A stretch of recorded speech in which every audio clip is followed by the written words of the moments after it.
Slide দেখা যাচ্ছে? জি স্যার। আমরা এতটুকু পড়েছিলাম না, scope of functions, local function and global function, এতটুকু দিয়ে তো শেষ করছিলাম না? জি স্যার। ওকে, আজকে আমরা ফাংশনেরই কিছু অ্যাডভান্স টপিকস দেখব। Parameters pass or call by value, টার্মটা আমরা একটা এক্সাম্পল দিয়ে ক্লিয়ার করব। Copies of arguments are created. আমরা আর্গুমেন্ট বলতে কাকে বলেছিলাম মনে কি আছে সবার? আর্গুমেন্টস মনে আছে কিনা?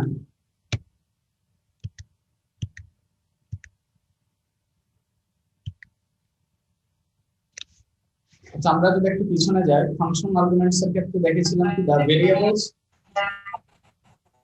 হ্যাঁ বলো।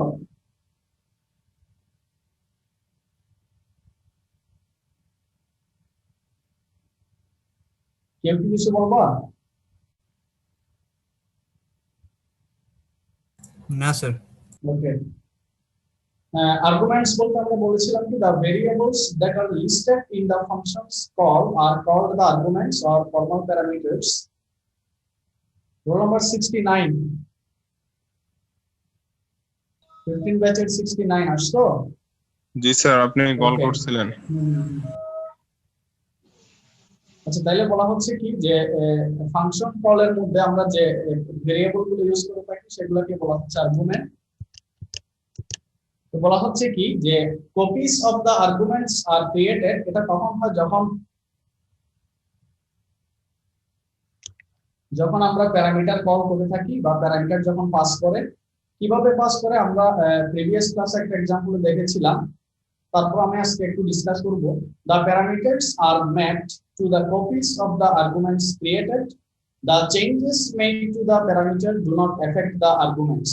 তাহলে এখানে কি কি টার্মগুলো আমরা পাচ্ছি? আর্গুমেন্টস পাচ্ছি, প্যারামিটার পাচ্ছি, এবং আর্গুমেন্ট আর প্যারামিটারের মধ্যে ম্যাপিং হচ্ছে, এখানে ম্যাপিং হচ্ছে, কপি হচ্ছে, এবং বলা হচ্ছে কি যে প্যারামিটারের মধ্যে কোনো চেঞ্জ যদি করে থাকি আমরা, সেটা আর্গুমেন্টের মধ্যে কোনো ধরনের এফেক্ট ফেলবে না। আমরা একটু দেখি এখানে একটা জিনিস একটু খেয়াল করে দেখি এই স্লাইডে, যে টাইটেলটা ছিল কি, call by value, parameters pass or call. Parameter গুলা পাস করবে বা কল করবে কিসের মাধ্যমে? ভ্যালুর মাধ্যমে। এই ব্যাপারটা যদি একটু দেখি, আমরা প্রিভিয়াস একটা এক্সাম্পল দেখেছিলাম, সেই এক্সাম্পলে যাই আমরা।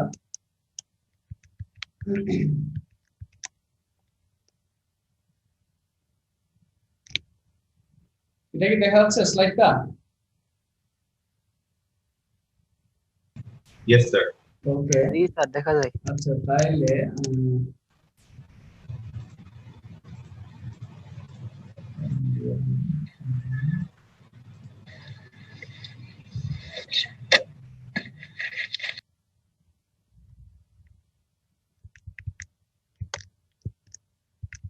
আমরা এক্সাম্পলটা দিয়ে দেখি। যেমন ধরো এখানে আমরা যে কাজটা করেছিলাম এই ফাংশনে, এখানে আমরা ফাংশনের তিনটা কম্পোনেন্ট সম্পর্কে একটা আইডিয়া দিয়েছিলাম: function declaration, function definition and function call. বলেছিলাম ফাংশন কলটা জেনারেলি মেইন ফাংশনের মধ্যে থাকে, আর ফাংশন ডিক্লারেশনটা নরমালি মেইন ফাংশনের আগে বা পরে বা যে কোনো জায়গায় করা যায়। আর ফাংশন ডেফিনেশনটাও ঠিক একইভাবে ডিক্লারেশনের সাথেও থাকতে পারে বা পরেও থাকতে পারে, এটা আমরা বলেছিলাম।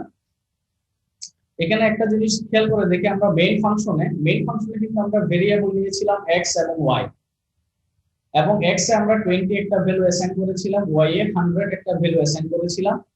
এবং এরপরে যখন সাম ফাংশনকে যখন আমরা কল করতাম, যেহেতু x এবং y এ অলরেডি ভ্যালু অ্যাসাইন করা হয়ে গেছে, দ্যাট মিন্স x এবং y ভেরিয়েবলের মধ্যে এখন কিন্তু ভ্যালু আছে।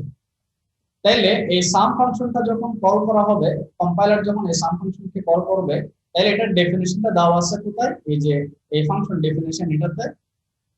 এখানে একটা জিনিস আমরা খেয়াল করে দেখি যে কম্পাইলার যখন কম্পাইলিং করবে, সে প্রত্যেকটা লাইন ক্রোনোলজিক্যালি কম্পাইলিং করে যাবে। তাহলে যখনই সে প্রত্যেকটা লাইন ক্রোনোলজিক্যালি যখন কম্পাইলিং করে, তখন সে প্রথমে ফাংশন ডিক্লারেশনটা দেখতে পাবে। ফাংশন ডিক্লারেশনটা সে যখন দেখতে পাবে, সে অলরেডি কিন্তু জানে যে এই নামের একটি ফাংশন এখানে কোথাও না কোথাও ইউজ করা হবে। সে অলরেডি ইনফর্ম, এবং এরপরে ডেফিনেশনটা দেওয়া, এরপর আমরা মেইন ফাংশনে ফাংশন কলটা দিয়েছিলাম। তো যখন এই কম্পাইলার এই ফাংশন কলটাতে যখন আসবে, এই এই পোর্শনটা যখন কম্পাইল করবে, তখন সে এই সাম ফাংশনের ডেফিনেশন কোথায় ছিল সেখানে চলে যাবে। তাহলে এটার ডেফিনেশন ছিল এই জায়গাতে, সে তখন এই ফাংশন ডেফিনেশনে ঢুকবে, ঢুকে এখন এখানে একটা জিনিস দেখো, সাম যদিও বা ফাংশন নেম সেম, যেহেতু আমরা সেম ফাংশন নিয়ে কাজ করতেছি, ফাংশন ডিক্লারেশন এবং ডেফিনেশনে যদিও বা আমরা এক্স ওয়াই ইউজ করেছি এবং এক্স ওয়াই কে আমরা ইন্টিজার হিসেবে ডিফাইন করেছি, এবং একইভাবে আমরা যখন ফাংশন কলের ক্ষেত্রে আমরা এক্স ওয়াই প্যারামিটার রেখেছিলাম। প্রিভিয়াস ক্লাসে কেউ একজন মনে প্রশ্ন করেছিল যে ফাংশন কলের যে প্যারামিটার এবং ফাংশন ডিক্লারেশন বা ডেফিনেশনের যে প্যারামিটার, এই প্যারামিটার গুলো কি একই হইতে পারবে কিনা, একই হবে কিনা বা ডিফারেন্ট হইতে পারবে কিনা। এটা আসলে একই হইতে পারবে, আবার ডিফারেন্টও দেওয়া যায়। আমি চাইলে সামের এখানে ফাংশন কলের এখানে আমি চাইলে এ বি দিতে পারতাম, আর ফাংশন ডিক্লারেশন অথবা ডেফিনেশন আমি চাইলে এক্স ওয়াই দিতে পারতাম, কোনো সমস্যা নেই। কিন্তু আমাকে এখানে একটা জিনিস মনে রাখতে হবে, যেটা যে এদের সিকোয়েন্সটা যাতে এক থাকে। আমি যদি এ বি দিই, তাহলে এর ভ্যালুটা এমন ভাবে দিব যাতে করে সেটা এক্স এ যায়, বি এর ভ্যালুটা এমন ভাবে দিব যাতে করে সেটা ওয়াই তে যায়, এভাবে যাতে সিকোয়েন্সটা আমরা মেইনটেইন করি। তাহলে এখানে একটা জিনিস দেখো, এই যে সামের যেটা এক্স ওয়াই, এই এক্স ওয়াই এর জন্য আলাদা মেমরি থাকবে, এই এক্স ওয়াই এর জন্য আলাদা মেমরি লোকেশন থাকবে, এবং ফাংশন ডিক্লারেশন এবং ফাংশন ডেফিনিশনের ক্ষেত্রে যেটা, এটার ক্ষেত্রে কিন্তু আমরা আলাদা মেমরি লোকেশন পাবো, কারণ এই এক্স ওয়াই কে আমরা এখানে নতুন ভাবে ইন্ট্রোডিউস করতেছি, আবার ফাংশন কলের এক্স ওয়াই কে আমরা মেইন ফাংশনের মধ্যে কিন্তু ডিক্লেয়ার করতেছি। দ্যাট মিন্স এখানের এক্স ওয়াই এর জন্য আলাদা মেমরি লোকেশন ফাংশন কলের প্যারামিটারের জন্য, আর ফাংশন ডিক্লারেশন বা ডেফিনিশনের জন্য এক্স ওয়াই এর জন্য আলাদা লোকেশন। আমরা এটা যদি ডিফারেন্ট নাম দিয়ে বলতাম তাহলে বুঝাইতে আরো সুবিধা হতো। আমরা এভাবে যদি বলি যে সামের সাথে আমরা এক্স ওয়াই না ধরে এ বি ধরলাম, a equals to 20, b equals to 100, তাহলে ফাংশন কলে আমরা রাখলাম সাম a, b, এবং ডিক্লারেশন আর ডেফিনিশনের ক্ষেত্রে আমরা রাখলাম এক্স ওয়াই হিসেবে রাখলাম। তাহলে দেখো a b এর জন্য আলাদা মেমরি লোকেশন এবং এক্স ওয়াই এর জন্য আলাদা মেমরি লোকেশন, চারটা a b x y চারটা ভেরিয়েবলের জন্য মেমরি লোকেশন কিন্তু আলাদা। এখন দেখো আমরা যখন একটা মেমরি যখন ডিক্লেয়ার করি বা ভেরিয়েবল যখন ডিক্লেয়ার করি, ওই ভেরিয়েবলের একটা নাম দিই, ওই ভেরিয়েবলের একটা অ্যাড্রেস থাকে, এবং ওই ভেরিয়েবলের একটা ভ্যালু থাকে। তাহলে আমরা কিন্তু ভেরিয়েবল যখনই আমরা ডিক্লেয়ার করবো, সাথে সাথে এই তিনটা কম্পোনেন্ট কিন্তু ক্রিয়েট হয়ে যায়। একটা হচ্ছে ভেরিয়েবল নেম, একটা হচ্ছে ওই ভেরিয়েবলটা কোন অ্যাড্রেসে থাকবে সেই অ্যাড্রেসটা, এবং ওই ভেরিয়েবলের মধ্যে যদি আমরা কোনো ভ্যালু অ্যাসাইন করি, এই তিনটা কম্পোনেন্ট থাকতে পারে ভেরিয়েবল ডিক্লারেশন।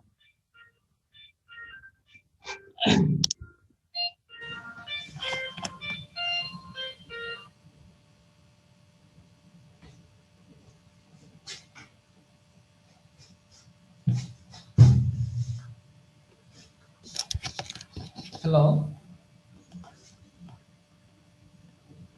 Yes, sir.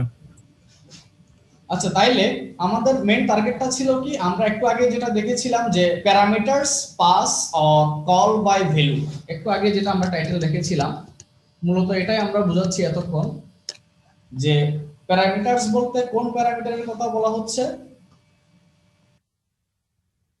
কোন প্যারামিটার গুলা, আর এগুলা যে পাস হচ্ছে বা কল হচ্ছে, কিসের মাধ্যমে কল হচ্ছে, সেটা ভ্যালুর মাধ্যমে। এখানে আমরা দুইটা জিনিস দেখাবো, একটা হচ্ছে কল বাই ভ্যালু, আর একটা হচ্ছে pass or call by reference or address. দুইটা জিনিস আমরা এখানে ডিসকাস করবো। একটা হচ্ছে parameters pass or call by value, parameters pass or call by reference or address. তাহলে আমরা ভেরিয়েবলের ক্ষেত্রে দেখেছিলাম কি, যে একটা ভেরিয়েবল নেম থাকবে, ভেরিয়েবলের একটা অ্যাড্রেস থাকবে, এবং ভেরিয়েবলের মধ্যে একটা ভ্যালু অ্যাসাইন করা থাকতে পারে। তাহলে আমরা এখন যেটা করতেছি, যে এই যে আমরা যে প্যারামিটার গুলো নিয়ে ডিসকাস করলাম, প্যারামিটার কি কি, আমরা যদি পার্টিকুলার এক্সাম্পলের কথাই বলি, এ বি এবং এক্স ওয়াই, এই চারটা প্যারামিটার। তাহলে এখানে কোন প্যারামিটার থেকে কোন প্যারামিটারে ভ্যালু গুলা পাস হচ্ছে বা কল হচ্ছে, এখানে কিন্তু ভ্যালু নিয়ে কথা বলতেছি আমরা। একটু খেয়াল করি, এখানে কিন্তু আমরা ভ্যালু নিয়ে কথা বলতেছি, প্যারামিটারস এর ভ্যালু, দ্যাট মিন্স ভেরিয়েবলের ভ্যালু নিয়ে। তাহলে আমরা যদি এক্সাম্পলটাতে যাই আবার, এখানে একটু খেয়াল করে দেখি যে আমরা xy ফাংশন কলের মধ্যে আমরা ab হিসেবে ধরলাম, বুঝার সুবিধার্থে ab ধরলাম ডিফারেন্ট ভেরিয়েবল নেম। তাহলে ab এর মেমরি লোকেশন আলাদা, xy এর মেমরি লোকেশন আলাদা। তাহলে এখন কি হচ্ছে, আমি যখন ab তে a তে 20 অ্যাসাইন করলাম, b তে 100 অ্যাসাইন করলাম, এই এই ab এর 20 এবং 100 এই ভ্যালুগুলা এখন যখন ফাংশনকে কল করা হবে তখন এই দুটা ভ্যালু পাস করবে। কোথায় পাস করবে? ওই যে ফাংশন ডিক্লারেশন অথবা ফাংশন ডেফিনেশনের যে xy ছিল সেই xy এ যাবে। কিভাবে? এই যে আমি এখন a তে রেখেছিলাম 20, b তে রেখেছিলাম 100, এখন a এর ভ্যালু 20 এবং b এর ভ্যালু 100, এই দুটো ভ্যালু এখন কপি হবে কোথায়? x এবং y। xy কোথায় রয়েছে? xy রয়েছে ফাংশন ডিক্লারেশন এবং ফাংশন ডেফিনেশন। আমি আবার একটু বলি, আমি ফাংশন কলের xy কে ab ধরতেছি বুঝার সুবিধার্থে। তাহলে যখনই আমি a তে 20 অ্যাসাইন করলাম, b তে 100 অ্যাসাইন করলাম, এই a এবং b এর ভ্যালু, আবার বলতেছি a এবং b এর ভ্যালু পাস হচ্ছে কোথায়? x এবং y। x y হচ্ছে কোথাকার প্যারামিটার? ফাংশন ডিক্লারেশন এবং ফাংশন ডেফিনেশন। তাহলে দেখো parameters pass or call by a value, সেই জিনিসটা করতেছে কিনা। তাহলে এখন যখনই সে এই a b এর ভ্যালুগুলা যখন কপি হবে কোথায়, এখানে যে ব্যাপারটা করতেছে x এবং y, সরি a এবং b দুটো আলাদা ভেরিয়েবল, ওই ভেরিয়েবল থেকে ভেরিয়েবলে যে ভ্যালুগুলো অ্যাসাইন করা হয়েছিল জাস্ট ওই ভ্যালুগুলা এখন কপি হচ্ছে কোথায়? হুবহু কপি হচ্ছে একটা x এ এবং b এরটা y। আমি আবার বলি, একটা কপি হচ্ছে x এর হুবহু, b এরটা কপি হচ্ছে y। কি কপি হচ্ছে? ভ্যালু কপি হচ্ছে, যেটাকে আমরা বলতেছি parameters pass or call by value. তাহলে যদি ভ্যালুগুলো যদি কপি হয় হুবহু, তাহলে এখন আমি xy এর xy মেমোরিতে এখন কি পাচ্ছি? ওই যে a b এর ভ্যালুগুলা, দ্যাট মিন্স x এ 20, y হচ্ছে 100। তখনই সে ফাংশন ডেফিনেশনে যেভাবে ইনস্ট্রাকশন দেওয়া ছিল x এবং y এড করে তারা রেজাল্টটা বের করবে এবং এই রেজাল্টটা কিন্তু রিটার্ন করা। আমরা সবসময় কিন্তু রিটার্নের ক্ষেত্রে সবসময় সিঙ্গেল ভ্যালু রিটার্ন করতে পারি, আমরা কিন্তু একটার বেশি ভ্যালু রিটার্ন করতে পারি না। তাহলে এখানে আমরা রিটার্ন দিয়ে রেজাল্টটা রিটার্ন করাচ্ছি কোথায়? মেইন ফাংশনে আউটপুটে। এই যে মেইন ফাংশনের আউটপুটে। তাহলে এখানে এই যে রেজাল্টটা রিটার্ন করবে, এই রেজাল্টের যে রেজাল্টিং ভ্যালুটা, রেজাল্টের মধ্যে আমরা যে ভ্যালুটা পাবো দ্যাট মিন্স সাম যেটা পাবো x প্লাস y করে, সেই সামটা রিটার্ন করবে কোথায়? এই যে ফাংশন কলের জায়গাতে। তাহলে যখন এই ভ্যালুটা চলে আসবে সেই ভ্যালুটা অ্যাসাইন হবে আউটপুটে, এই আউটপুট নামক ভেরিয়েবলে। এবং যখন আমি আউটপুটটা পেয়ে যাব তখন আমি আউটপুট অবজেক্টের মাধ্যমে আউটপুটটা আউটপুট স্ক্রিনে দেখতে পাবো যে সামেশনটা কত। তাহলে এখানে আসলে এই যে ফাংশন কলের যে প্যারামিটার গুলো ছিল সেই প্যারামিটারের ভ্যালুটা পাস হচ্ছে কোথায়? ফাংশন ডিক্লারেশন এবং ফাংশন ডেফিনিশনের প্যারামিটার গুলোর মধ্যে। এটাই ছিল basically parameters pass or call by value.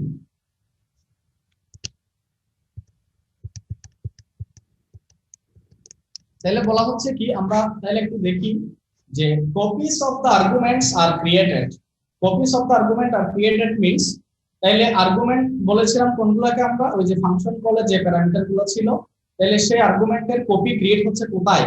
ওই যে ফাংশন ডেফিনেশন এবং ফাংশন ডিক্লারেশনের মধ্যে যে প্যারামিটার গুলো আমরা ডিফাইন করেছিলাম সেই প্যারামিটারের মধ্যে আর্গুমেন্ট গুলা কপি হচ্ছে, আর্গুমেন্টের ভ্যালু গুলা কপি হচ্ছে।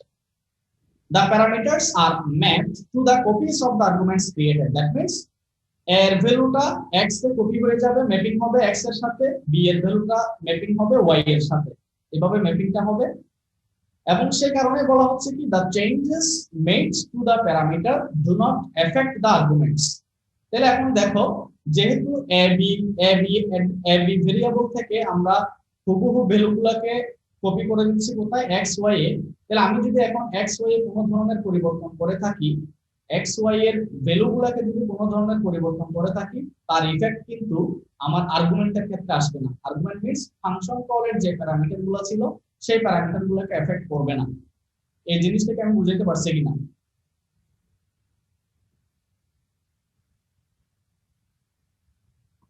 থার্ড স্টেটমেন্ট থেকে আমরা বুঝতে পারছি the changes made to the parameter do not affect the arguments। তাইলে এই চেঞ্জটা কোন প্যারামিটার গুলোর ক্ষেত্রে হতে পারে? আমরা যে এক্সাম্পলটা দেখেছি এতক্ষণ, সেই এক্সাম্পলের এক্স ওয়াই প্যারামিটারের মধ্যে যদি কোনো ধরনের চেঞ্জ করে থাকি, আমরা কিভাবে চেঞ্জ করা যায় সেটা আমরা নেক্সট কিছু এক্সাম্পলে দেখবো। তাইলে ওই যে প্যারামিটার গুলোর মধ্যে, দ্যাট মিন্স ফাংশন ডিক্লারেশন বা ফাংশন ডেফিনিশনে আমরা যে এক্স ওয়াই ভেরিয়েবল দিয়েছিলাম, ওই এক্স ওয়াই ভেরিয়েবলের ভ্যালু গুলোকে যদি আমরা অ্যাসাইন করতে চাই, চেঞ্জ করতে চাই, সেক্ষেত্রে ওই চেঞ্জের কোনো ইফেক্ট আমরা কিন্তু আর্গুমেন্টে পাবো না। আর্গুমেন্ট মিন্স ফাংশন কলে যে প্যারামিটার বা ভেরিয়েবল গুলো ইউজ করেছিলাম সেগুলোর মধ্যে কোনো ইফেক্ট আসবে না। এই কারণেই আসবে না, এখানে আমরা আসলে কি করতেছি, যে এ বি থেকে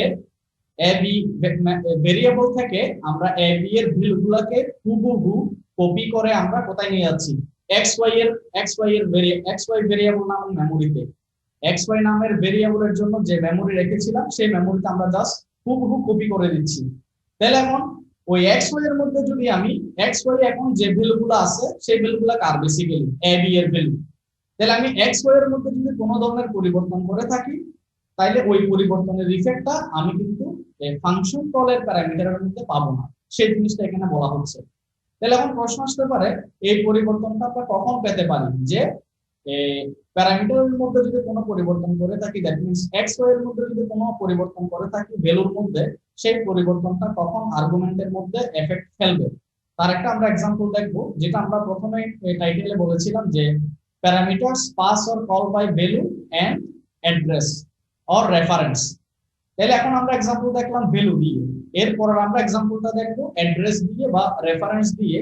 তখন আমরা এই থার্ড স্টেটমেন্টটা চেঞ্জ করে ফেলবো, তখন বলবো কি, the changes made to the parameter affects the arguments। এবং সেই ক্ষেত্রে যখন আমরা প্যারামিটার গুলাকে পাস বা কল করব কিসের মাধ্যমে, অ্যাড্রেসের মাধ্যমে, তখন কিন্তু আমরা প্যারামিটারের মধ্যে কোনো চেঞ্জ করলে সেই চেঞ্জটা আর্গুমেন্টের ক্ষেত্রে ঘটবে, ইফেক্ট ফেলবে, সেই জিনিসটা আমরা দেখবো।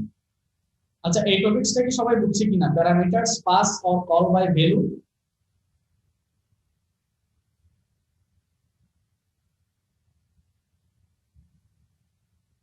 রোল নাম্বার 27 আসো, 27,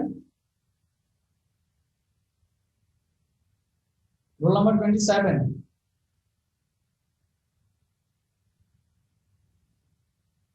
রোল নাম্বার 31,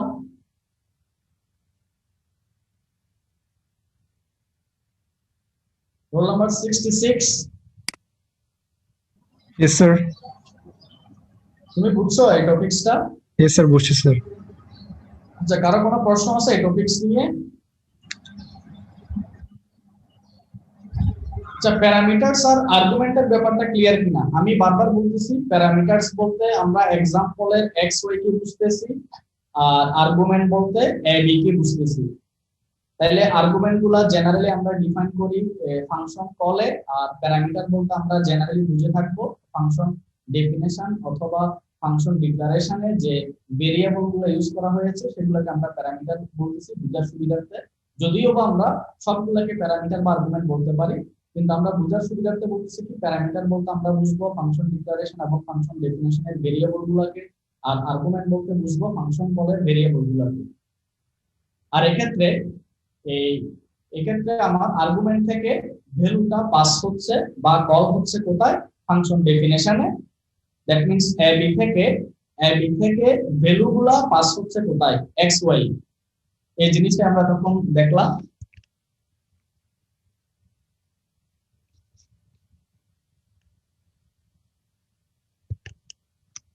এরপর আমরা আসি parameters pass or call by reference or address. তাহলে আমরা প্রথমে এটার একটা এক্সাম্পল দেখে নিই, তাহলে জিনিসটা বুঝতে সুবিধা হবে।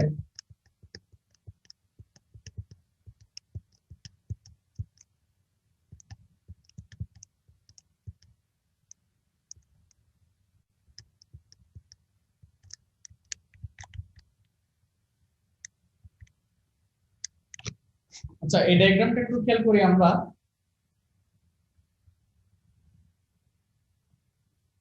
এখানে মাই ভেরিয়েবল যেটা, এটা হচ্ছে একটা ভেরিয়েবল নেম। মাই ভেরিয়েবল হচ্ছে একটা ভেরিয়েবল নেম। তাহলে তিনটা কম্পোনেন্ট গুলো কিভাবে থাকে ভেরিয়েবল ডিক্লারেশনের ক্ষেত্রে, ভেরিয়েবল নেম থাকবে এবং এই ভেরিয়েবলের মধ্যে আমরা যে ভ্যালুটা অ্যাসাইন করব সেই ভ্যালুটা থাকবে, দ্যাট মিন্স 25 হচ্ছে এখানে value of the variable my var। আর 1776 দিয়ে যেটা দেখতে পাচ্ছি আমরা, এটা হচ্ছে কি, এই যে মাই ভেরিয়েবল, এই ভেরিয়েবলটার অ্যাড্রেস হচ্ছে 1776। এই অ্যাড্রেস গুলা অ্যাকচুয়ালি কিভাবে থাকে আমরা পরবর্তীতে দেখবো। তো আপাতত আমরা ভেরিয়েবলের ক্ষেত্রে কিন্তু এই তিনটা জিনিস থাকতে হয়। একটা হচ্ছে ভেরিয়েবল নেম, এরপর হচ্ছে ভেরিয়েবলের মধ্যে যদি কোনো ভ্যালু অ্যাসাইন করি তাহলে সেই ভ্যালুটা value of the variable, and then ওই ভেরিয়েবলের একটা অ্যাড্রেস, এবং সেই অ্যাড্রেসটা হচ্ছে কত, এখানে একটা एग्जांपल দেখাচ্ছি যে 1776, এটা হচ্ছে ওই ভেরিয়েবলের মাই var, এই ভেরিয়েবলের একটা অ্যাড্রেস। তাহলে এটা যদি আমরা বুঝে থাকি,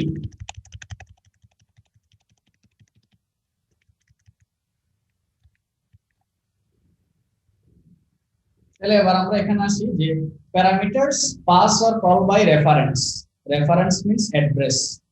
তাহলে এখন যেটা হবে যে আমরা যখন ফাংশন কলের মাধ্যমে যখন ফাংশনটাকে কল করব, সাম ফাংশনটাকে যখন আমরা কল করব তখন ভ্যালু দিয়ে কল করব না, তখন আমরা কল করব অ্যাড্রেস দিয়ে।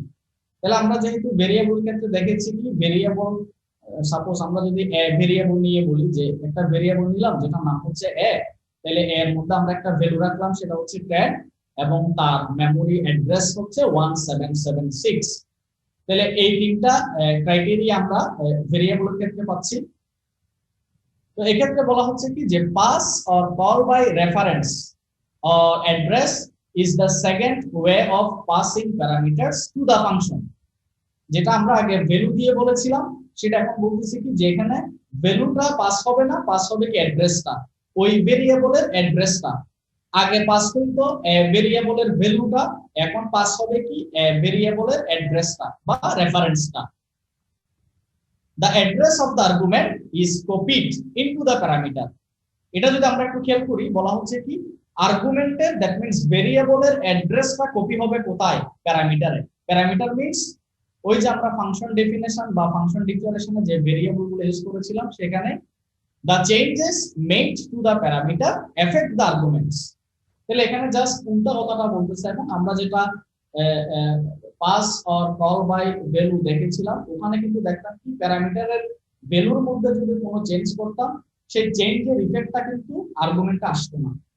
কিন্তু যখনই আমরা প্যারামিটার গুলা পাস বা কল করব রেফারেন্স অর অ্যাড্রেস দিয়ে, সেই ক্ষেত্রে ওই প্যারামিটারের মধ্যে যদি আমি প্যারামিটারের ভ্যালুর মধ্যে যদি কোনো চেঞ্জ করে থাকি তবে সেই চেঞ্জের ইফেক্টটা আর্গুমেন্টে আসবে।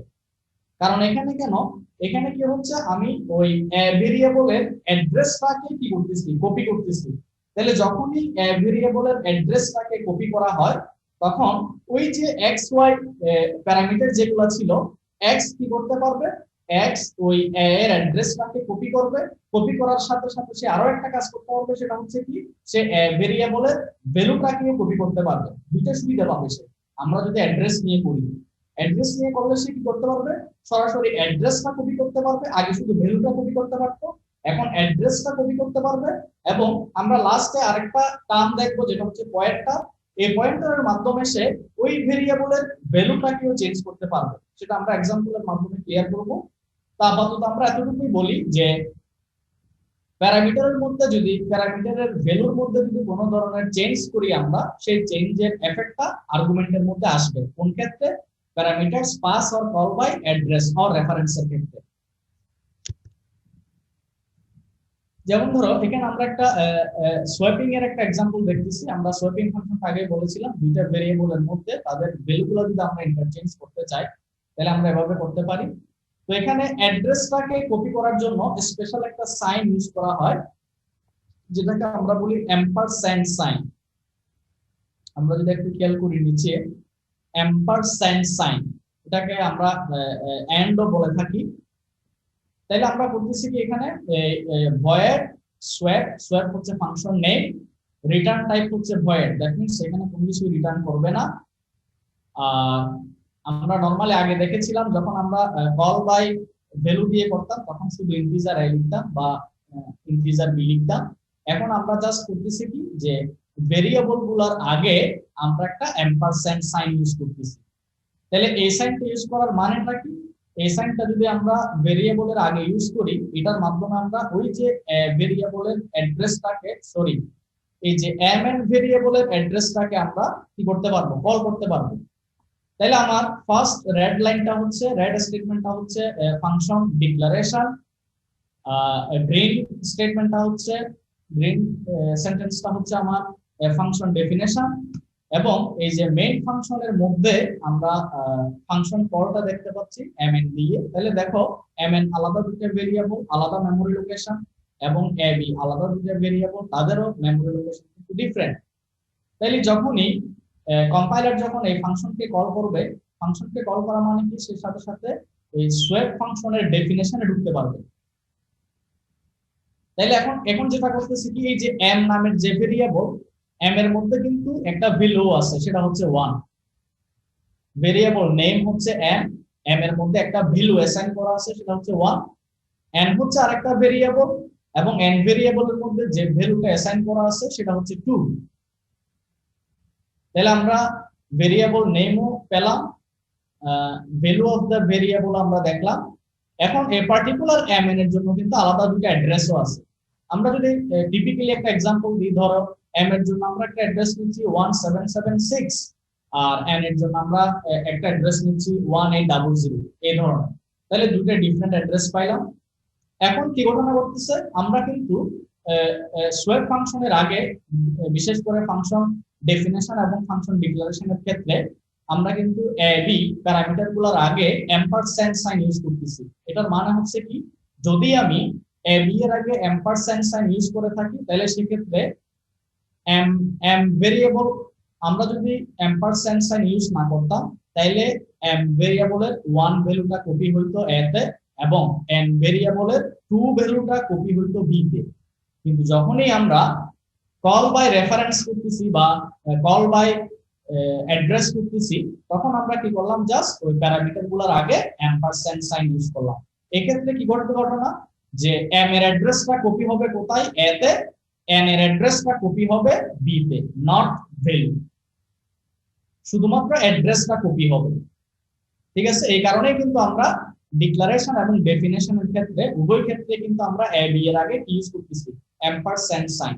এই সাইনের কাজ হচ্ছে কি, সে কোনো একটা ভেরিয়েবলের অ্যাড্রেসকে কপি করতে পারে।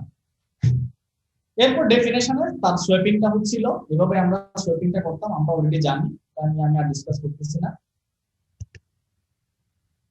এরপর বলা হচ্ছে কি, আমরা আরেকটা एग्जांपल যদি দেখি, যে রিটার্ন বাই রেফারেন্স। হ্যাঁ বলো স্যার, এর আগে एग्जांपल স্যার রিটার্ন টাইপটা কি ছিল? বুঝি না। ভয়েড, ভয়েড আমরা কখন ইউজ করি, যদি ফাংশন ডেফিনেশন থেকে কোনো ভ্যালু যদি রিটার্ন না করে, সেই ক্ষেত্রে। বুঝতে পারছি কিনা? যদি কোনো ভ্যালু রিটার্ন না করে, সেক্ষেত্রে তো রিটার্ন টাইপের মধ্যে আমি কিছু না লিখে পারবো না, কিছু একটা লিখতে হবে।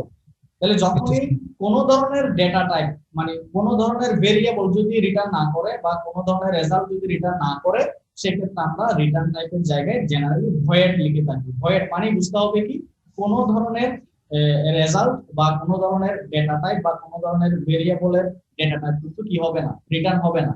এখানে কি দেখা যাচ্ছে, সেটা ফাংশন ডেফিনেশনে কি কোনো কিছু রিটার্ন হচ্ছে? রিটার্ন যে হবে সেটা আমরা বুঝবো কিভাবে, রিটার্ন স্টেটমেন্টের মাধ্যমে, তাই না? আমরা কিন্তু পড়েছিলাম রিটার্ন স্টেটমেন্ট কোথায় থাকবে, কিভাবে থাকবে, সেটা আমরা পড়েছিলাম। তাহলে এখানে কিন্তু এই ফাংশনের মধ্যে, ফাংশন ডেফিনেশন, আমি কোনো ধরনের কোনো রিটার্ন স্টেটমেন্ট দেখতে পাচ্ছি না। তাহলে রিটার্ন স্টেটমেন্ট যেহেতু দেখতে পাচ্ছি না, তার মানে কোনো কিছু রিটার্ন করবে না, সেক্ষেত্রে রিটার্ন টাইপ আমরা কি দিব, ভয়েড। আর যদি কোনো কিছু যদি রিটার্ন করতো, তাহলে যে ভেরিয়েবলের ভ্যালুটা রিটার্ন করতো, সেই ভেরিয়েবলের ডেটা টাইপটা যেটা ছিল, ওই ডেটা টাইপটা কোথায় বসতো, রিটার্ন টাইপের। ওকে স্যার, আমার বলো। রিটার্ন যদি করে, না রিটার্ন যদি না করে, তখন কি মানে স্যার শুধু আউটপুটটা দেখাবে, এরকম বিষয়টা? রিটার্ন না করলে, যদি রিটার্ন না করে, সেক্ষেত্রে কি আউটপুটটা দেখাইতে থাকবে এরকম? আর যদি রিটার্ন, যেমন ধরো পার্টিকুলার এক্সাম্পলে কিন্তু আমরা এই ফাংশন ডেফিনেশন থেকে কোনো কিছু রিটার্ন করতেছি না, তাই না? করতেছি কিনা? না, এখানে করতেছি না। আচ্ছা, এবার দেখো মেইন ফাংশনে দেখি তো একটু, সোয়াপ ফাংশন কলের পরে যদি আমরা একটু দেখি, সি আউট, এটা আউটপুট দিচ্ছি value of m after swapping, এরপর সে m এর ভ্যালুটা দেখাবে। আমি কি এখানে একে কল করতেছি, একে না, সোয়াপিংটা হওয়ার পরে আসলে এবি আছে, তাই না? সোয়াপিংটা হচ্ছে কোথায়? সোয়াপিংটা হচ্ছে ফাংশন ডেফিনেশনে, তাই না? জি স্যার। এবং সোয়াপিং হওয়ার পরে, ইন্টারচেঞ্জ হওয়ার পরে যে ভ্যালুগুলো আমরা পাচ্ছি সেই ভ্যালুগুলো অ্যাসাইন হচ্ছে কোথায়? এ এবং বি তে, না? জি আচ্ছা, কিন্তু মেইন ফাংশনে আমরা আউটপুট চাচ্ছি কার? এম এবং এন, ঠিক কিনা? এখানে কিন্তু আমি এ বি লিখি নাই। জিনিসটা খেয়াল করতেছো কিনা? আমি আবার বলি, ফাংশন ডেফিনেশনে কিন্তু আমি কোথাও এম এন ইউজ করি নাই, কারণ এম এন গুলো ছিল আমার আর্গুমেন্ট। তাহলে এখানে যেটা হয় যে এম এন এর অ্যাড্রেস দুটো কপি হয়ে গেছে কোথায়? এ এবং বি তে, তাই তো? জি স্যার। আচ্ছা, তো এই প্রোগ্রামিং এর এই প্রোগ্রামটা যদি আমরা রান করি, তাহলে এখানে কিন্তু আমরা একটা এরর পাবো। সেটা হচ্ছে কি, আমরা একটা অ্যাডভান্স টার্ম নিয়ে একটু পরে কথা বলবো, যেটা হচ্ছে পয়েন্টার। এখানে শুধু অ্যাড্রেসটা কিন্তু কি হবে? কপি হবে। তাইলে ওই ভেরিয়েবলের কোনো ভ্যালু কপি হবে না। তাহলে আমি যে সোয়াপিংটা করতেছি, সোয়াপিংটা কাদের মধ্যে? ভ্যালুর মধ্যে, না? আমি তো সোয়াপিংটা অ্যাড্রেসের মধ্যে করতেছি না, ঠিক কি না? আমি সোয়াপিংটা করতেছি হচ্ছে ভ্যালুর মধ্যে। দুইটা ভেরিয়েবলের ভ্যালুর মধ্যে সোয়াপিংটা হবে, অ্যাড্রেসের মধ্যেও হবে না বা ভেরিয়েবলের মধ্যেও হবে না, ওই ভেরিয়েবলের ভ্যালুগুলোর মধ্যে ইন্টারচেঞ্জটা হবে, তাই তো? তাহলে সেক্ষেত্রে এই কোডের ক্ষেত্রে একটা এরর দেখাবে। এই এররটা ওমিট করবো আমরা পয়েন্টার দিয়ে, সে কারণে আমরা এখানে পয়েন্টার টার্মটা ইউজ করি নাই। তাহলে পয়েন্টার দিলে সুবিধা কি? পয়েন্টার হচ্ছে একটা স্পেসিফিক টাইপের ভেরিয়েবল, যেটার মাধ্যমে আমরা কোনো একটা ভেরিয়েবলের অ্যাড্রেসকেও কপি করতে পারবো, এবং অ্যাড্রেসের সাথে সাথে ওই অ্যাড্রেসের মধ্যে যে ভ্যালুটা অ্যাসাইন করা ছিল সেই ভ্যালুটাকেও আমরা কপি করতে পারবো। বুঝতে পারছে কিনা? তাহলে আমার এখন এই পার্টিকুলার যে কোডটা আমরা দেখতে পাচ্ছি, এই কোডে কিন্তু এরর আছে। এই এররটা রাখা হয়েছে এই কারণে আমি যাতে পয়েন্টারটা ইন্ট্রোডিউস করতে পারি এই এই কোডের মধ্যে এররটা রেখে, আর না হয় আমি কিন্তু ক্লিয়ারলি বুঝাইতে পারতাম না। তো সে কারণে আমি এখানে শুধুমাত্র এম্পারস্যান্ড সাইনটা ইউজ করেছিলাম। তবে এই সাইনের কাজ হচ্ছে সে শুধুমাত্র অ্যাড্রেসটা চেঞ্জ করতে পারবে, সে কিন্তু এখানে সোয়াপিং করতে পারবে না, কারণ অ্যাড্রেসটা সে কি সোয়াপিং করবে? আমার মেইন টার্গেট হচ্ছে আসলে ভ্যালুগুলোকে ইন্টারচেঞ্জ করা, তাই না? আমার মেইন টার্গেট হচ্ছে ভেরিয়েবলের ভ্যালুগুলোকে ইন্টারচেঞ্জ করা, যে কাজটা এখানে করা যাবে না বলেই এই প্রবলেমটাকে আমি সলভ করব, এই এররটাকে আমি সলভ করব কি দিয়ে? পয়েন্টার দিয়ে। এটা আমরা লাস্টে ডিসকাস করব এটা নিয়ে। তো এক্ষেত্রে দেখো, মেইন ফাংশনে কিন্তু আমরা আউটপুটে এম কে কল করেছি আর এন কে কল করেছি, এবি কে কিন্তু কল করিনি। তাহলে এখানে যেটা হবে, আচ্ছা কারণটা কি এখানে? তাহলে আমি যেটা এর আগে যেটা দেখতাম যে আমরা বলেছিলাম কি, যখন আমরা pass or call by value দিয়ে করতাম, তখন আমরা বলেছিলাম কি, প্যারামিটারের মধ্যে যদি কোনো চেঞ্জ হয়, সে চেঞ্জটার কোনো ইফেক্ট কোথায় আসবে না? আর্গুমেন্টের মধ্যে। কিন্তু আমরা যখন pass or call by reference or address যখন বলেছিলাম, তখন একটা ইনস্ট্রাকশন দেওয়া ছিল কি, যে প্যারামিটারের মধ্যে কোনো চেঞ্জ হলে সেই চেঞ্জের ইফেক্টটা আমরা কোথায় পাবো? আর্গুমেন্টে পাবো, তাই তো? তাইলে দেখো, এখানে চেঞ্জ সোয়াপিং এর মাধ্যমে বিটা চেঞ্জ হয়ে গেছে বলে, দ্যাট মিন্স প্যারামিটার গুলো চেঞ্জ হয়েছে বলে আমরা কিন্তু ওই মেইন ফাংশনে ফাংশন কলের পরে আমরা কাকে কল করতেছি? mn কে, নট এবি। এটা মানে কি বুঝছি? তাহলে দেখবা যে আমরা নেক্সট আরেকটা एग्जांपल দেখবো, এই ঠিক সেম কোডে যদি আমি এবি এর আগে, এবি প্যারামিটারের আগে যদি এম্পারস্যান্ড সাইন ইউজ না করে যদি আমি পয়েন্টার ইউজ করতাম, পয়েন্টার এ পয়েন্টার বি এরকম যদি ইউজ করতাম, তাহলে কিন্তু আমি এখানে কি লিখতে পারতাম? তখন কিন্তু এই কোডটা কারেক্ট ছিল, তখন কিন্তু আর কোনো এরর দেখাতো না। দ্যাট মিন্স সেক্ষেত্রে আমরা এখানে এম এর ভ্যালু পাইতাম, এন এর ভ্যালু পাইতাম। এই স্পেসিফিক এই কোডের ক্ষেত্রে এখন কোনো রেজাল্ট দেখাবে না, এরর দেখাবে, কারণ এখানে শুধুমাত্র অ্যাড্রেসটা কপি হচ্ছে, ভ্যালুটা কপি করতে পারতেছে না। আমি বুঝতে পারছি কিনা এই কোডের লিমিটেশনটা? এই কোডের লিমিটেশন হচ্ছে কি, সে শুধু অ্যাড্রেসটা কপি করতে পারবে, কার মাধ্যমে? এম্পারস্যান্ড সাইনের মাধ্যমে। সে কিন্তু অ্যাড্রেসের ভ্যালুটা কপি করতে পারবে না। তাহলে যদি আমরা পয়েন্টারটা যদি ইউজ করি, তাহলে পয়েন্টার এ এবং পয়েন্টার বি এভাবে যদি আমরা ইউজ করি, তাহলে সেক্ষেত্রে আমরা ওই পার্টিকুলার এম এবং এন এই দুটা ভেরিয়েবলের ভ্যালু গুলাকে কি করতে পারবো, কপি করতে পারবো অ্যাড্রেস সহ। তাহলে এটা যদি আমরা কারেক্ট করি পয়েন্টার দিয়ে, তাহলে সেক্ষেত্রে আমরা যখন এম এর ভ্যালুকে কল করব, তাহলে এম এর ভ্যালুতে আসলে কার ভ্যালু চলে আসবে, এম এর জায়গাতে ওই যে এর ভ্যালুটা চলে আসবে অটোমেটিক্যালি। কারণ এখানে যেহেতু ফাংশন ডেফিনিশনে যে চেঞ্জটা হবে, সেই চেঞ্জের ইফেক্টটা কোথায় আসবে, এই যে আর্গুমেন্টের মধ্যে চলে আসবে। দ্যাট মিন্স এম এনটাও আপডেট হয়ে যাবে। তাহলে এম এন আগে ছিল কত 1 2, তাহলে নতুন যখন আমি আউটপুট নিব এম এন এ, এখানে হয়ে যাবে কত, কত হবে M N A 2 1 exactly swap হবে 2 1 হয়ে যাবে। এটা কি বোঝা গেছে? এম এ ছিল Yes, sir. আগে 1, এন এ ছিল 2, আফটার সোয়াপিং এম এ আসবে 2, এন এ আসবে 1। তাহলে দেখো আমি কিন্তু এখানে এবি কল করতেছি না, আমি কল করতেছি এম এন কে।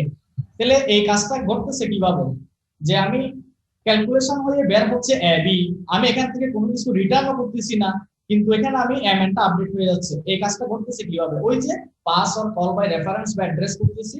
তাহলে আমি যদি এখানে এবি এর আগে যদি পয়েন্ট ইউজ করতাম, এখানে এবি এর আগে যদি আমরা পয়েন্টার ইউজ করি, তাহলে এই বেনিফিটটা পাবো যে আমরা এবি এর মধ্যে কোনো কিছু চেঞ্জ করলে সেই চেঞ্জের ইফেক্টটা কোথায় চলে আসবে, এম এন এর মধ্যে, দ্যাট মিন্স আর্গুমেন্টের মধ্যে। বুঝা গেছে?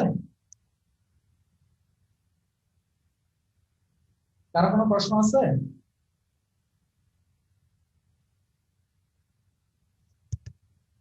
এবার আসি আমরা রিটার্ন বাই রেফারেন্স। এটা যদি আমরা স্যার এখানে গেট সিএইচ ইউজ করা হয়েছে কেন? হ্যালো, এটা আমি বলতেছি, একটু পরে বলতেছি, একটা একটা করে বলি। Return by reference, a function can also return a reference. এটা দ্বারা কি বোঝাচ্ছি আমরা, দেখো আগে আগে আমরা এম্পারস্যান্ডটা দেখেছিলাম কোথায়, আগে আমরা এম্পারস্যান্ড সাইনটা দেখেছিলাম কোথায়, শুধুমাত্র এ এবং বি ভেরিয়েবলের আগে, তাই না? এম্পারস্যান্ড সাইনটা দেখেছিলাম এ এবং বি ভেরিয়েবলের আগে। এই এই এই কোডটার মধ্যে পরিবর্তনটা কোথায়, এই কোডেও আমরা দেখতে পাচ্ছি কি এক্স ওয়াই, এই দুটো ভেরিয়েবলের আগেও আমরা কি ইউজ করতেছি, এম্পারস্যান্ড সাইন। এখানে আগের কোডের সাথে একটা পরিবর্তন হচ্ছে কি, আগে ফাংশনের আগে কোনো এম্পারস্যান্ড সাইন ইউজ করা হয় নাই, কিন্তু এখানে এই ম্যাক্স ফাংশনের আগে এম্পারস্যান্ড সাইন ইউজ করা হচ্ছে। তাহলে এটা কি কারণে, যে এই যে ম্যাক্স ফাংশন, এই ফাংশনটা মেমোরিতে কোনো না কোনো একটা লোকেশনে একটা স্পেস ক্রিয়েট করে আছে, একটা স্পেস হোল্ড করে আছে। ওই ম্যাক্স ফাংশনের স্পেসটাকে আমরা, এই অ্যাড্রেসটাকে আমরা কি করতে পারবো, কল করতে পারবো, যেটাকে বলা হচ্ছে কি a function can also return a reference. That means ফাংশনের ক্ষেত্রেও আমরা এর আগে বলেছিলাম কি ভেরিয়েবলকে আমরা কি করতে পারতাম, ভেরিয়েবলের ভ্যালুকে কল করতে পারতাম অথবা ভেরিয়েবলের অ্যাড্রেসকে কল করতে পারতাম। এখন বলা হচ্ছে কি আমরা চাইলে ফাংশনের অ্যাড্রেসকেও কল করতে পারি, কিসের মাধ্যমে, ওই যে এম্পারস্যান্ড সাইনের মাধ্যমে।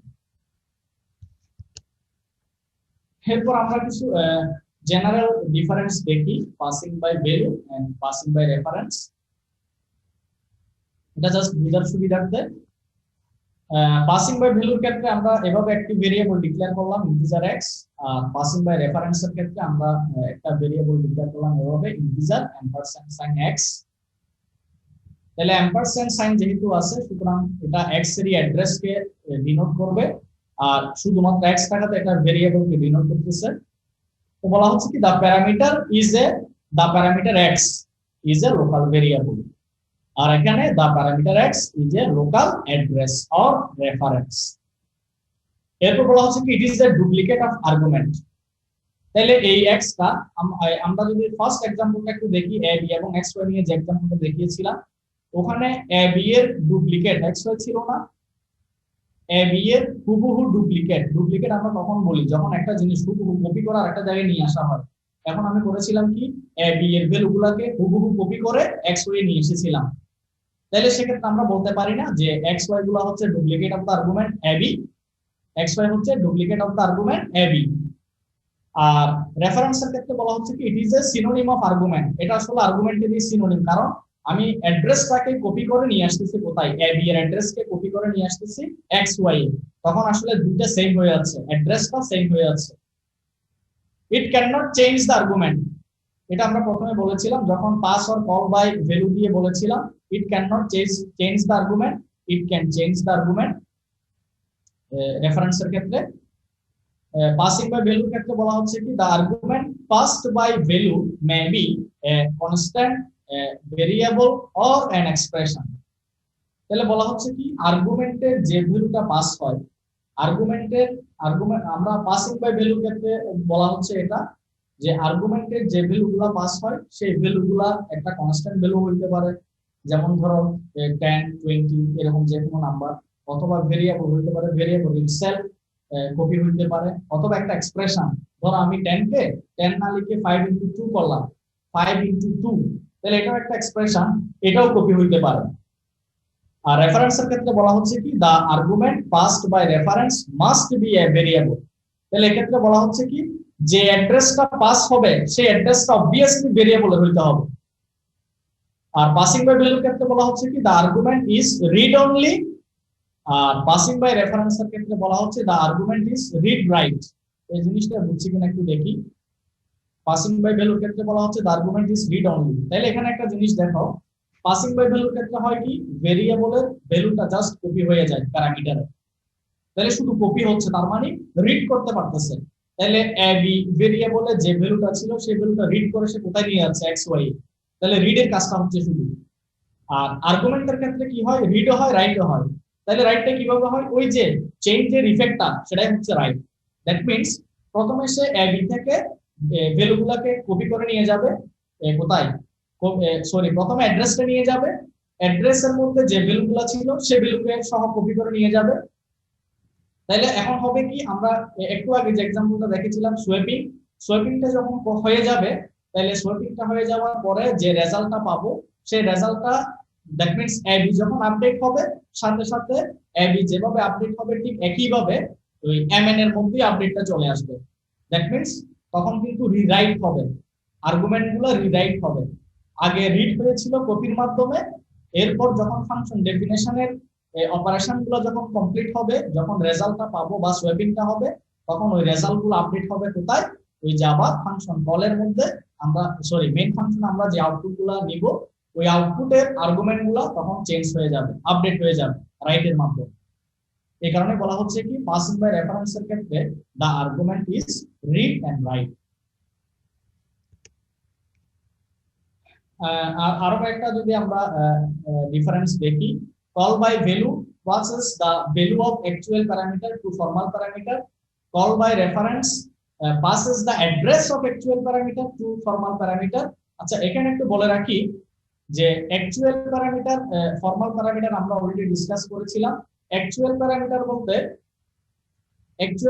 বলতে বোঝানো হচ্ছে আমরা যে ভ্যালুগুলো অ্যাসাইন করি সেগুলা সিইন অবজেক্টের মাধ্যমে হোক অথবা আমরা অ্যাসাইনমেন্ট অপারেটরের মাধ্যমে করতে পারি। যে ভ্যালুগুলো আমরা ডিরেক্টলি অ্যাসাইন করি সেগুলোকে বলা হচ্ছে অ্যাকচুয়াল প্যারামিটার। আর ফর্মাল প্যারামিটার মিন্স যে প্যারামিটারগুলো কপি হবে বা পাস হবে। তাহলে বলা হচ্ছে কি কল বাই ভ্যালুর ক্ষেত্রে কি পাস করবে, ভ্যালুগুলো পাস করবে কোত্থেকে কিসে, দ্যাট মিন্স অ্যাকচুয়াল প্যারামিটারের ভ্যালুগুলো পাস করবে ফর্মাল প্যারামিটারে, আর এই ক্ষেত্রে অ্যাকচুয়াল প্যারামিটারের অ্যাড্রেসটা পাস হবে কোথায়, ফর্মাল প্যারামিটারে। Actual and formal parameter refer to different memory location. এটা আমরা প্রথমে বলেছিলাম যে ফাংশন কলের যে ভেরিয়েবল বা প্যারামিটার এবং ফাংশন ডেফিনেশন এবং ফাংশন ডিক্লারেশনের জন্য যে প্যারামিটারগুলো আমরা ডিফাইন করেছিলাম প্রত্যেকটা প্যারামিটারের মেমোরি লোকেশন কিন্তু ডিফারেন্ট। কিন্তু কল বাই রেফারেন্সের ক্ষেত্রে বলা হচ্ছে কি actual and formal parameter refer to same memory location, কারণ সেম অ্যাড্রেস নিয়ে কাজ করতেছে। অ্যাড্রেসটা যেহেতু কপি করে ফেলতেছে তার মানে সেম অ্যাড্রেস নিয়ে কাজটা হচ্ছে। ইট রিকোয়ার্স মোর মেমোরি, কারণ এখানে ডিফারেন্ট মেমোরি দরকার হয়। ইট রিকোয়ার্স লেস মেমোরি, একই অ্যাড্রেসে যেহেতু কাজগুলো হচ্ছে। It is less efficient call by value and it is more efficient for call by reference। এরপর আমরা এখানে একটা লোকাল ভেরিয়েবল এবং গ্লোবাল ভেরিয়েবলের ডিফারেন্স দেওয়া আছে, এটা আমরা একটু দেখে যাই যদি আমরা জানি ডিফারেন্স গুলা। Local variable are declares within a function, global variables are declared outside any function, that means main function যেগুলা ডিক্লেয়ার করা হয়। It can be used only in function in which they declare. Global variables এর ক্ষেত্রে বলা হচ্ছে কি it can be used in all function. তাহলে global variable যেগুলা সেগুলো কিন্তু ইন্টারনাল যে কোনো ফাংশন ইউজ করা যায়, কিন্তু লোকাল ভেরিয়েবল যেহেতু পার্টিকুলার একটা ইন্টারনাল স্টেটমেন্ট ব্লকে বা ফাংশনের মধ্যে থাকে, সুতরাং এগুলোকে একটা ফাংশনের ভেরিয়েবলকে আমরা আরেকটা ফাংশনে ইউজ করতে পারি লোকাল ভেরিয়েবলের ক্ষেত্রে। Local variable are destroyed when control leave the function। তাহলে যখন লুপটা টার্মিনেট করে তখন কিন্তু লোকাল ভেরিয়েবলের স্কোপটাও ডেস্ট্রয় হয়ে যায়, কিন্তু গ্লোবাল ভেরিয়েবলের ক্ষেত্রে যখন মেইন ফাংশন থেকে বের হয়ে যাবে তখনই গ্লোবাল ভেরিয়েবলের স্কোপটা ডেস্ট্রয় হবে। Local variables are used when the values are to be used within a function. Global variable are used when values are to be shared among different functions. তাহলে আমাদের যদি এমন কোনো ভেরিয়েবল যদি দরকার হয় যে ভেরিয়েবলগুলোর ভ্যালু বিভিন্ন ফাংশনে ইউজ করা লাগতে পারে, সেক্ষেত্রে ওই সমস্ত ভেরিয়েবলগুলোকে আমরা গ্লোবাল ভেরিয়েবল হিসেবে মেইন ফাংশনের প্রথমেই ডিক্লেয়ার করে দিব। আর যে ভেরিয়েবলগুলো আমার সব ফাংশনে লাগবে না, পার্টিকুলার কয়েকটা ফাংশনে লাগবে, সুতরাং যে যে ফাংশনের ভেরিয়েবলগুলো কাজে লাগবে ওই সমস্ত পার্টিকুলার ফাংশনে আমরা লোকাল ভেরিয়েবলগুলোকে ক্রিয়েট করতে পারবো। এরপর এসে আমরা আর স্পেশাল দুটো ভেরিয়েবলের নাম শুনবো, একটা হচ্ছে স্ট্যাটিক ভেরিয়েবল আর একটা হচ্ছে রেজিস্টার ভেরিয়েবল। স্ট্যাটিক ভেরিয়েবলটা কি? a local variable declared with keyword static is called a static variable। তাহলে বলা হচ্ছে কি আগের যে নরমাল ভেরিয়েবল আমরা দেখেছিলাম, যেমন ধরো ইন্টিজার x, যেখানে x হচ্ছে একটা ভেরিয়েবল, ইন্টিজার হচ্ছে তার ডেটা টাইপ। তো এই ক্ষেত্রে আমরা কি লিখবো, যে এক্ষেত্রে যদি স্ট্যাটিক ভেরিয়েবলের সিনট্যাক্সটা যদি আমরা একটু দেখি নিচে, যে প্রথম স্ট্যাটিক টাইপ এটা একটা কিওয়ার্ড, এরপর ডেটা টাইপটা থাকবে, এরপর ভেরিয়েবল নেমটা থাকবে। তাহলে আমরা যদি একটা एग्जांपल বলি, যে আগের ইন্টিজার x যেটা বলতাম সেটা যদি এভাবে বলি আমরা স্ট্যাটিক ভেরিয়েবলের মাধ্যমে, স্ট্যাটিক ইন্টিজার x এভাবে আমরা বলতে পারি। তো এটার কাজটা কি? It is used to increase the life time of local variable. এক্ষেত্রে আমরা লোকাল ভেরিয়েবলের স্কোপটাকে বাড়ানোর জন্য আমরা স্ট্যাটিক ভেরিয়েবলটা ইউজ করে থাকি। রেজিস্টার ভেরিয়েবলটা কি? a variable declared with keyword register. Keyword register is known as the register variable. The value of register variable is stored in registers instead of RAM. এখানে একটা জিনিস আমরা মনে রাখি, যে রেজিস্টার ভেরিয়েবল গুলো নরমালি অন্যান্য সব ভেরিয়েবল কিন্তু স্টোর করা হয় RAM এর মধ্যে, কিন্তু আমরা রেজিস্টার ভেরিয়েবল গুলো স্টোর করে থাকি রেজিস্টারের মধ্যে, because registers are faster than RAM, so value stored in registers can be accessed faster than RAM. আমরা faster access এর জন্য, easily access এবং quick access এর জন্য আমরা চাইলে কিছু কিছু ভেরিয়েবলকে RAM এ না রেখে আমরা রেজিস্টারে স্টোর করতে পারি। এটার সিনট্যাক্সটা কি হবে? রেজিস্টার কিওয়ার্ডটা আগে থাকবে, এরপর ডেটা টাইপ, এরপর ভেরিয়েবল।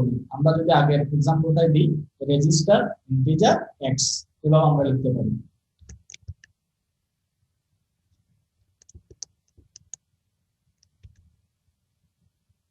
আজকে পর্যন্তই থাক। ফাংশন ওভারলোডিংটা আমরা নেক্সট ক্লাসে দেখব। এটা ফাংশন ওভারলোডিং হচ্ছে সি প্লাস প্লাস এর একটা স্পেশাল ফিচার। আচ্ছা, এতটুকু পর্যন্ত কারো কোনো প্রশ্ন আছে কিনা একটু বলো তো।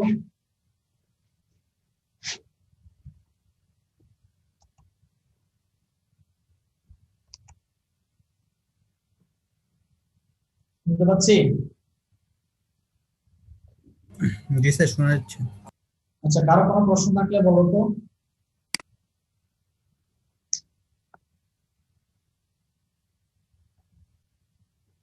আমি একটু ব্রিফ করি। আজকে আমরা যে জিনিসগুলো দেখলাম, যে parameters pass or call by value, parameters pass or call by reference or address. Address কপির ক্ষেত্রে আমরা এম্পারস্যান্ড সাইন ইউজ করে থাকি, আর যদি অ্যাড্রেসের সাথে আমরা ভ্যালু যদি কপি করতে চাই সেক্ষেত্রে আমরা পয়েন্টার ইউজ করতে পারি। পয়েন্টারটা আমরা নেক্সট ক্লাসে ডিটেইলস দেখব।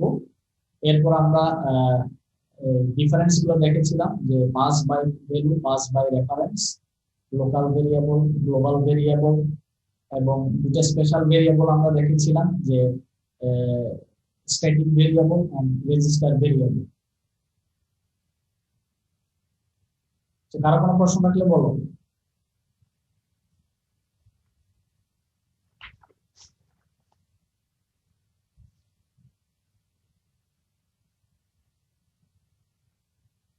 সবাই বুঝছি নাকি?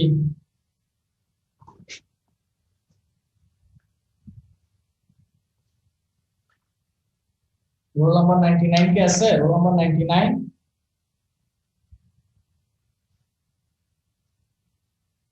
রবিউল ইসলাম রাহাত 99 আসো তুমি?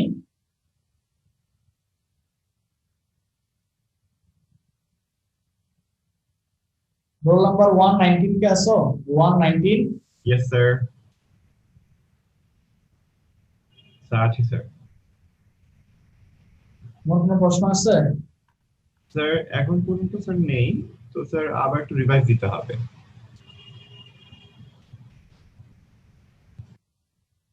রোল নাম্বার 57 কে আসো? 18 ব্যাচের 57, Yes, sir. তোমার কোনো প্রশ্ন আছে? No, sir. রোল নাম্বার 13 কে আসো? 18 ব্যাচের 13, 13, Yes, sir. তোমার কোনো প্রশ্ন আছে? বুঝছো? Yes, sir. বুঝছি স্যার, আপাতত প্রশ্ন নাই স্যার। ওকে, তাহলে আমরা এতটুকুতে রাখি আজকে। নেক্সট ক্লাস আমরা আমাদের সাথে কালকে। ওকে, থ্যাংক ইউ। আসসালামু আলাইকুম স্যার। ওয়ালাইকুম